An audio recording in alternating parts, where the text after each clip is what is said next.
The Igbo people residing in Nigeria finally came out in mass to say something. I was watching this video and they said some particular thing about Ghana. They were like, oh, Ghana is a country that looks up to Nigeria, that Nigeria wants to supply electricity to Ghana, and for that reason, let Ghanaians deport all Igbos living in Ghana. I'm going to be sharing the video here for you guys to watch, and another video I'm going to be sharing here is going to blow your mind. Just watch this video from the beginning to the end to see what those people have to say, and I think they need some proper education. I'm going to be educating them why they shouldn't say that, because a lot of people still think Nigeria supply electricity or give Ghana whatever, not knowing Ghanaians or Ghana as a country have its own. Watch this video, share, like, and subscribe. Imagine country where they produce cement, give Ghana. Ghana cement now they lower than Nigeria. Country where they produce lights, give Ghana. You know, you ever see when lights go for Ghana for one day. But see, I pay NEPA bill for Bogoro 5,000 naira. That is why Philo said any country you go where you know see Igbo man run from there. Understand me? Because if they say this country they good for us, we no go travel go another country go develop that place. And anywhere we Igbo dey development they there. So if Biafra come, you go see all of us will come back to our states and develop our states. Let me ask even without the oil, we will survive. So Igbos is Biafra. Wait. Let me add something in there. Yeah. Let me tell you something now. Now, in whole Nigeria, Igbo people, they are hustlers. Igbo people are strong. Igbo people are very, very industrious. They can go to your country or your state and establish your state. Yeah. That is why they are jealous. Ghana people. They are jealous of Nigeria. All right, now make Ghana pursue in Nigeria there. Many the listen man saying now the Carlo for us. Who don't tire? Who don't tire? So if Ghana, who don't tire? I don't hear that. Who don't tire? Give us our man say who don't tire? Me Nigeria day, me Biafra day. Who don't tire for Nigeria? How do you separate Biafra out of Nigeria, my man? Oga, I don't want to know how they want to separate them. Man say don't win them everywhere. Maybe they release the man say for us, give us our Biafra. We not be Nigeria now by force. I know what become Nigeria now by force. I don't tire. We can rule what they do us. They know they rule well. May they give us our man sin and the Carlo.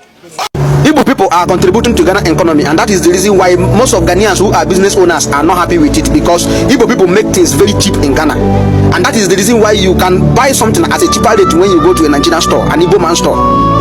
When you go to an Igbo man store, you will find out that Igbo man will ask you, what do you want to buy? I want to buy so thing. This thing is 100 Ghana. Oh, I don't have 100 Ghana. Igbo man will ask you, how much do you have? I have 70 Ghana. Oh, add me 10 CD. Oh, I don't have 10 CD. 70 Ghana is my last price. And that Igbo man bought that in the rate of 60 Ghana or 50 Ghana or 55 CD. And you have seen that there is 5 CD or 10 CD on top of that thing that he bought in the market. He will sell it and take his money. But when you go to a Ghanaian man shop, a Ghanaian man will bought something at 30 CDs or 25 CDs or 40 CDs highest. He will sit on his shop. When you come, say, over there, I want to buy something. He will tell you it's 100 Ghana. Something they bought 30 CDs is 100 Ghana. And once he mentions it's 100 Ghana, that is the last price. Any other thing you say again is your own business. If you didn't buy that thing and you walk out of the store, or you want to go hard, you start learning abuses on you, start cursing you. You're saying, to me. You don't want to buy the thing, you can't price the thing. But when you come to a Nigerian man store, even if you don't have money, he will talk to you in a polite way. Even when you have money, you will have the mind to come there and get that thing you want to buy. And that is the reason why, if you can remember, some 2, 3 years, 4 years ago, Ghanaians wake up and lock some of the Nigerian stores in circle because of what? They say Nigerians are spoiling their business. And I'm very surprised to still see Ghanaians waking up and say that Igbo people should go. Do you know that if not because of Igbo people, something if you are buying things, you are going to buy it for 100 Ghana? Because Igbo people are the one who make things. Any business Igbo man is doing is affordable in Ghana. Any business that Igbo man is into it, that business is affordable in Ghana. But when you go to a Nigerian Ghana store, and that is where you will know that number one, they don't know how to patronize customers. I would advise the Ghanaians who are business owners to apply the idea that Igbo people are using for their business. Thank you. I share this video. I said we'll keep shouting. We'll keep shouting until the world hear our voice, until ECOWAS step in. Let me send your mind back to the late 1970s and early 1980s. During Olonka, remember when Ghana was struggling, that our parents had to leave for Agege, Nigeria, for greener pastures. Because my mother told me the story. I was just few days old when my very own father had to abandon my mother and leave for Agege. What did the Nigerians do to our parents? They sacked them. They left empty-handed. Everything they have toiled for in Nigeria, they left it behind. The history behind that bag, Ghana must go. They left with it. By the time Ghana was ready to leave, Togo has closed their borders. Benin has closed their borders. Our parents had to wait at the ports. Some of them died. They were sick. They were hungry. They left. Then JJ came up and then worked things out for Ghana. Now Ghana is better, stable with democracy. So they think they can come and build a kingdom here. Abi, when we were with them, they sack us. Now they think that Ghana is better for them to cohabit, to come and build a kingdom here and have a king, right? They should come. We are here. Wicked people. They should come. We are here. Come and build your hotels. Come and build your schools. Come and build your church. Come and build. Just come. Come and build your kingdom here. Who keep shouting until the world hear our voice? Wicked people. Nigeria will go. You must go. My people, I just want you people to listen to this video. Just listen carefully to this video.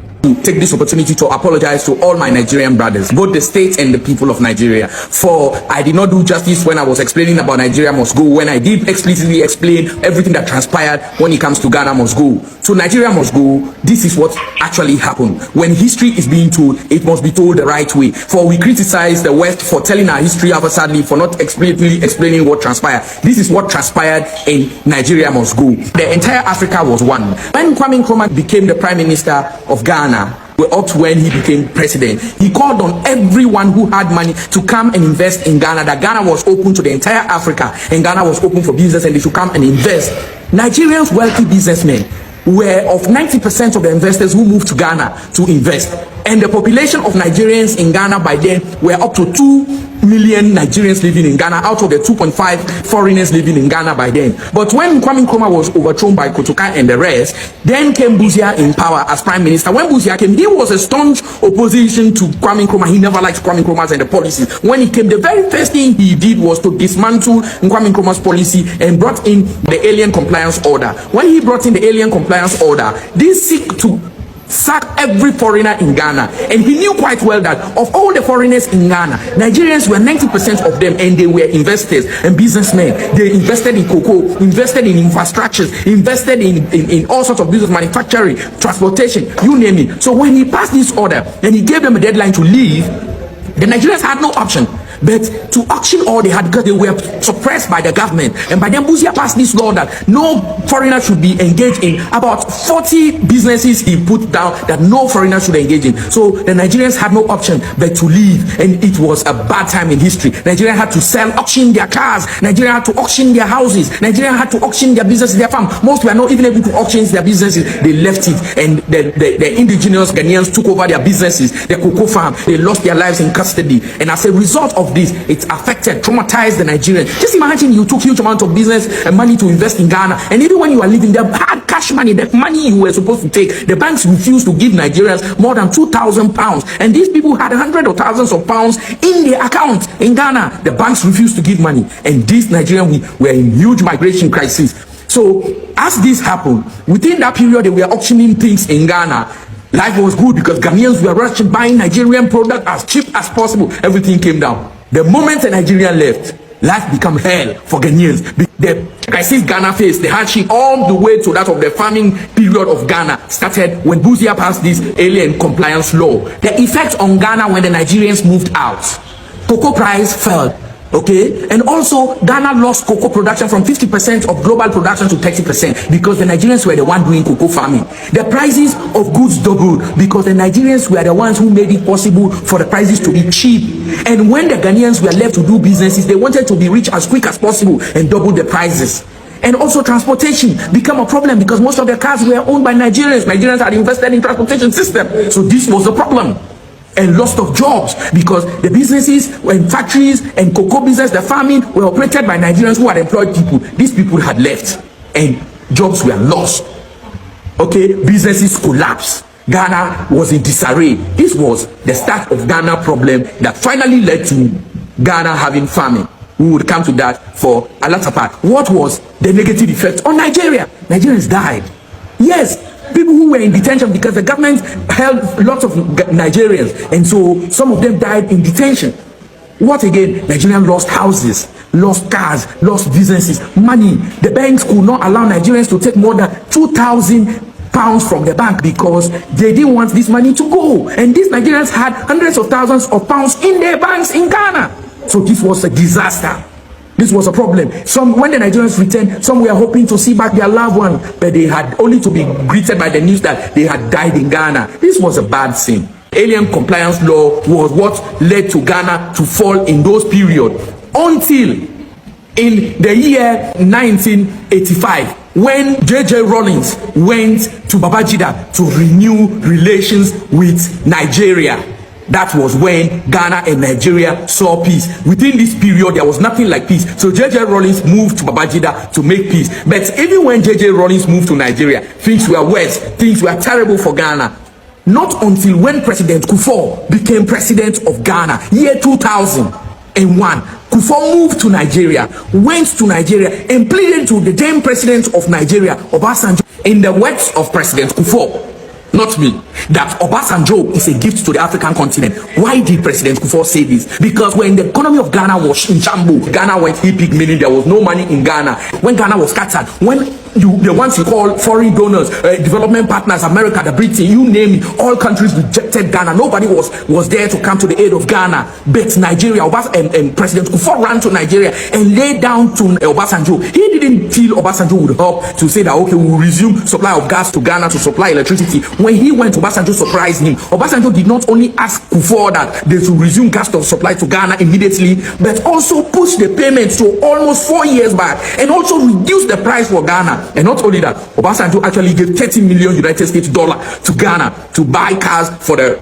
police. I know that money was rejected by Obasanjo in Nigeria because Nigerians were blasting him as the president of Nigeria. But it is true. He helped Ghana. He assembled investors to come to Ghana to invest in Ghana. That is how come the infrastructure of Ghana today, housing, is at its peak. They're one of the best in Africa because the Nigerians came with their wealth, with their money to invest in Ghana. And Ghana is where it is today. And I will tell you, Nigeria has done a lot for Ghana. This I know most Nigerians don't know. That is how come President Kufuor, who ended saying that Obasanjo is a gift to Africa, named from 37 roundabouts, 37 to that of Achimota Forest as Obasanjo Highway in Ghana. This is as a result of the tremendous effort and help, aid from the people of Nigeria, from the government of Nigeria to Ghana to help boost Ghana's economy. This is history. We must not shy away from it. There is so much between Nigeria and Ghana. Why we must put asunder our fight? Why we must put asunder blaming one another? Let me tell you, one of the reasons is Nigeria and Ghana started fighting for AU. I am just listening to this news and I am like, wow. So all my Ghanaians, like they have lived in the 1960s, 1950s, please confirm this news, like this information, confirm it in the comment section. Let's know if it's actually true. Now let me start from the first video, the Nigerian Igbo guy that talked about this Nigerian supplying electricity to Ghana. It's not true. Ghana has its own dam. And also the other Nigerian talking about how Nigerians are helping the economy of Ghana. That is actually not true. Nigerians may be doing their businesses in Ghana, not that they are helping the economy of Ghana. No, they are doing their businesses, they are making their money. So helping the economy doesn't really mean you are doing your business and you're helping the economy. How are you helping the economy? Because you are doing business there. Are you paying tax? I want to know in the comment section. Are you doing anything so important? Are you employing people? Let me know in the comment section. And also, the history of this Ghanaian man, what he talked about Nigeria and Ghana, I am not sure about it. But based on his research, he said this is actually what happened during that time between Nigeria and Ghana. To those that are well inclined about this, like Ghanaians that knows more about this history, you can drop your comment in the comment section and educate us more on this particular topic. And also, I'll keep on saying it here, Nigeria, Ghana, we are not enemies.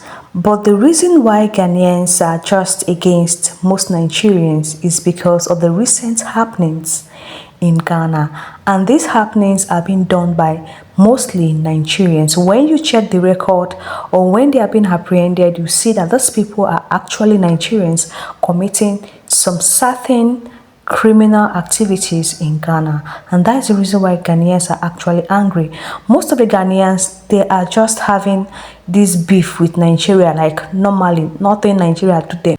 They don't just like Nigerians, their attitude or whatever, but there are still some that have experienced this, like experienced some like bad experience with Nigerians that are voicing out, but still the same.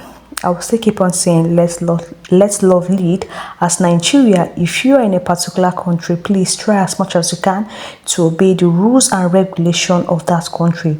Don't go to that country and start committing crime, because it's affecting all Nigerians there. It is not just you, and to create a bad impression on the host country that you are committing that crime. Guys, thank you for watching. Let me know your thoughts in the comment section. Please don't forget to like the video, share this video, and subscribe to the channel.